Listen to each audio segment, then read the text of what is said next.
Journalist TV news కి స్వాగతం. పాడి కౌశిక్ రెడ్డి తన స్థాయిని మర్చిపోయి మంత్రి పొంగులేటి శ్రీనివాస్ రెడ్డిపై అవాకులు చవాకులు మాట్లాడడం మానుకోవాలని రాష్ట్ర కాంగ్రెస్ నాయకులు డాక్టర్ మట్టా దయానంద్ హితవు పలికారు. సత్తుపల్లి ఎమ్మెల్యే క్యాంపు కార్యాలయంలో నిర్వహించిన మీడియా సమావేశంలో కౌశిక్ రెడ్డికి కౌంటర్ ఇచ్చారు. మంత్రి పొంగులేటి శ్రీనివాస్ రెడ్డిని విమర్శించిన నైతిక హక్కు కౌశిక్ రెడ్డికి లేదన్నారు. 2018లో కాంగ్రెస్ పార్టీ నుండి బీఆర్ఎస్ లోకి వెళ్లిన చరిత్ర కౌశిక్ రెడ్డిదేనని గుర్తు చేశారు. ప్రజల మధ్య నుండి ఎదిగిన నాయకుడు పొంగులేటి శ్రీనివాస్ రెడ్డి అని, కాంట్రాక్టు పనులు చేస్తూ స్వయం కృషితో ఎదిగి ప్రజలకు సేవ చేస్తూ నాయకుడిగా నిలిచారని అన్నారు. ముందు నీ రాజకీయ చరిత్ర చూసుకో, ఆ తర్వాత పొంగులేటిని విమర్శించు అంటూ కౌశిక్ రెడ్డిపై మండిపడ్డారు. బీఆర్ఎస్ హయాంలో పేదలకు ఎన్ని ఇళ్లు ఇచ్చారో కౌశిక్ రెడ్డి సమాధానం చెప్పాలని డిమాండ్ చేశారు. కాంగ్రెస్ ప్రభుత్వం అధికారంలో వచ్చిన తర్వాత సత్తుపల్లి నియోజకవర్గానికి 3500 ఇళ్లు మంజూరు చేయించిన ఘనత మంత్రి పొంగులేటి శ్రీనివాస్ రెడ్డిదేనన్నారు. రాజకీయాల్లో పెద్దలను గౌరవించడం వేరు, ఎవరి కాళ్ళు పట్టుకోవడం వేరని ఘాటు వ్యాఖ్యలు చేశారు. పదవులు ఇస్తామని నమ్మించి చివరకు తడిగుడ్డతో గొంతు కోసింది మీ కేసీఆర్ అంటూ బీఆర్ఎస్ నాయకత్వంపై తీవ్ర విమర్శలు చేశారు.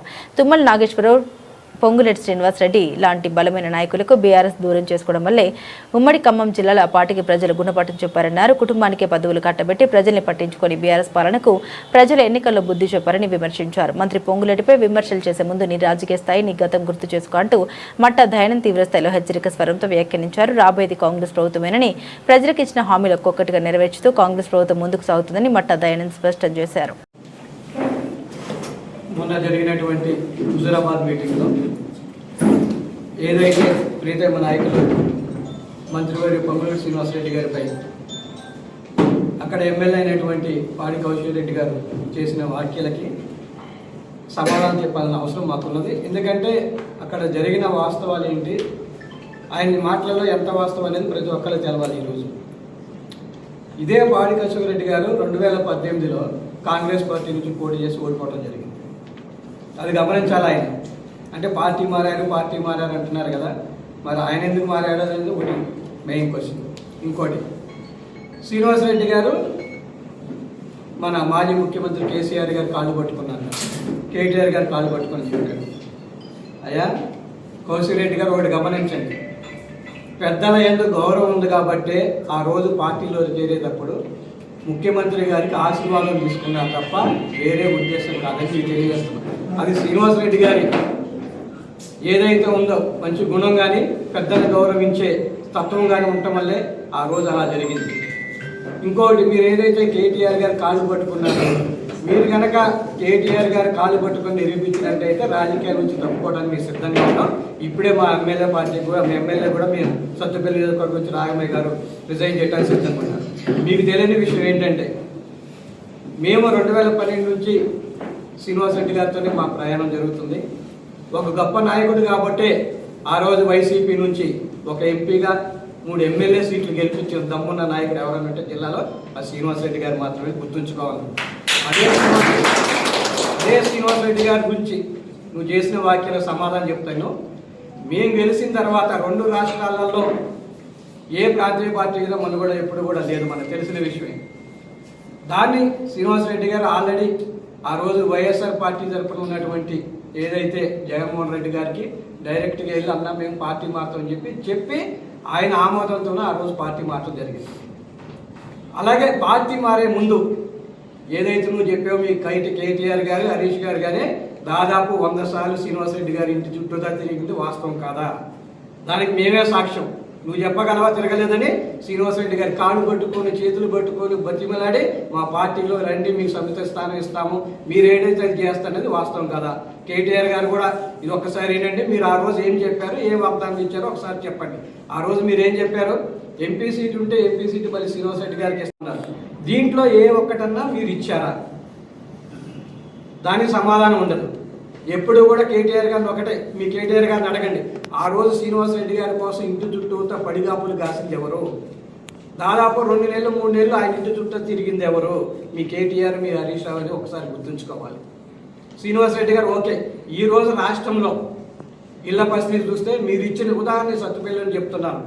మీ హయాంలో ఈ సత్తుపల్లిలో ఈ 10 సంవత్సరాలు ఇచ్చిన దాదాపు 1500 ఇళ్ళు మాత్రమే. ఆ 1500 కూడా ఇక్కడ ఉన్న చెరువుల్లోనూ కుంటల్లోనూ వాగెమ్మట కట్టి దానికి ఎలాంటి సౌకర్యాలు ఇప్పించారో ప్రజలందరికీ తెలిసింది. ఈ ఒక్కరోజు మనం వెళ్ళాం, ఏ డబుల్ బెడ్రూమ్ దగ్గర కన్నా వర్షం పడితే కురవకుండా ఏదైనా డబుల్ బెడ్రూమ్ ఉన్నదా? అక్కడ ఏమైనా సరైన ఫెసిలిటీస్ ఉన్నాయా? రహదారులు కానీ వాటర్ కానీ ఏమైనా ఉన్నాయా? అవన్నీ గుర్తు రావట్లేదు. ముఖ్యంగా మీరు కాంగ్రెస్ పార్టీలో చేరారు, శ్రీనివాసరెడ్డి గారు వచ్చారు, తుమ్మల గారు వచ్చారు, ఇంకా మిగిలిన నాయకులు వచ్చారు, పాత కాంగ్రెస్ పక్కన పెట్టారు మాట్లాడతారు. మరి నువ్వే పార్టీ నుంచి వచ్చు, అదే కాంగ్రెస్ పార్టీ నుంచి టీఆర్ఎస్ నుంచి వచ్చు కదా, జాయిన్ అయ్యి కదా నువ్వు. మరి అక్కడ ఉన్న మీ ముఖ్యమంత్రి గారు ఏదైతే అప్పుడే ముఖ్యమంత్రి గారు పార్టీ కోసం పనిచేసి ఉద్యమకారులు పనిచేసిన వాళ్ళందరినీ కూడా పక్కకు తొలగించడం నీకు తెలవదా? దానికి నువ్వు సమాధానం చెప్పు. సరే, వాగ్దానాలు అంటావు, నువ్వు చెప్పినట్టే 6 గ్యారెంటీ అమలు చేయలేదు అంటున్నావు. మరి ఆ పార్టీలో నువ్వు చేరే ముందు ఒక్కసారి మీ మాజీ ముఖ్యమంత్రిని అడిగావా? దళితుల్ని ముఖ్యమంత్రి చేస్తా అన్నావు, చేయలేదు. దళితులకు 3 ఎకరాల భూమి ఇస్తున్నావు, ఇవ్వలేదు. నిరుద్యోగ వృత్తి ఇస్తా అన్నావు, ఇవ్వలేదు.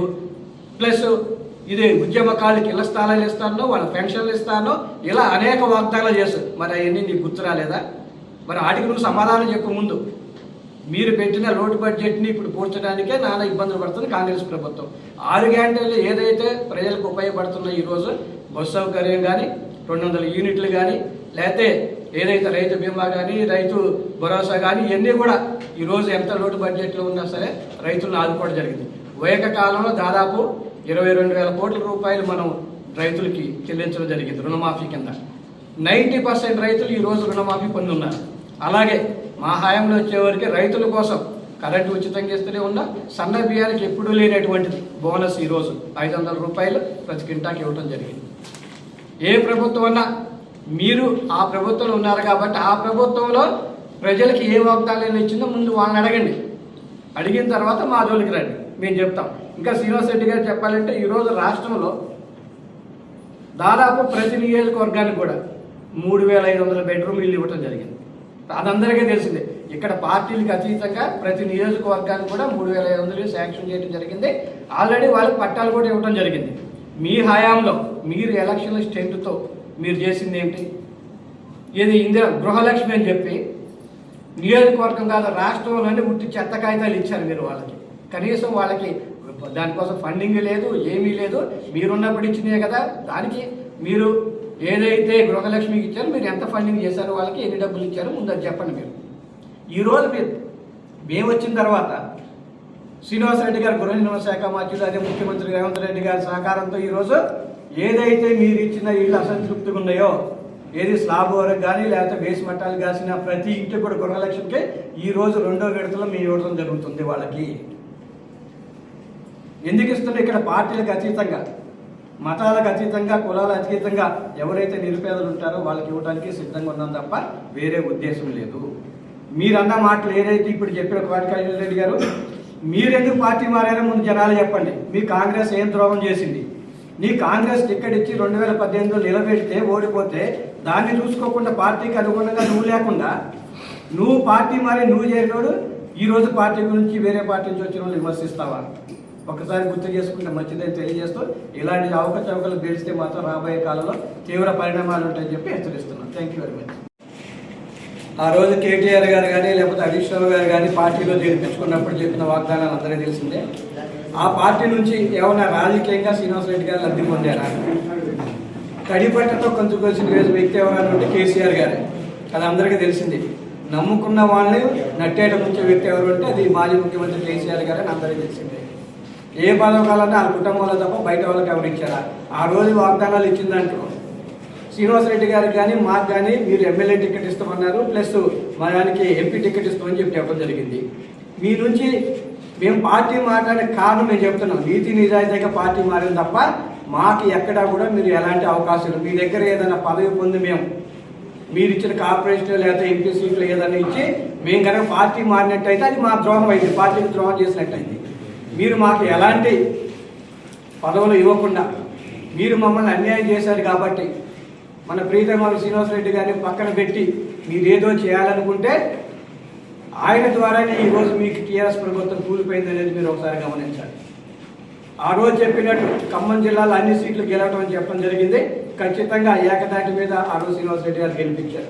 అదే శ్రీనివాసరెడ్డి గారిని కనుక మీరు వదలకుండా ఉంటే ఈరోజు టీఆర్ఎస్ ప్రభుత్వం మీద అయ్యేది. మీరు చేసిన పెద్ద తప్పు ఏంటంటే ఆ రోజు తుమ్మలేశ్వరరావు గారిని శ్రీనివాసరెడ్డి గారిని వదులుకోవడమే మీరు చేసిన పెద్ద తప్పు అని చెప్పి తెలియజేస్తూ, మంచి నాయకులు ఎక్కడున్నా సరే ప్రజలు ఆదరిస్తారు, వాళ్ళ ఆదరింపాలతో రాబోయే కాలంలో కూడా కాంగ్రెస్ పార్టీ 100% గెలుస్తుందని తెలియజేస్తున్నారు.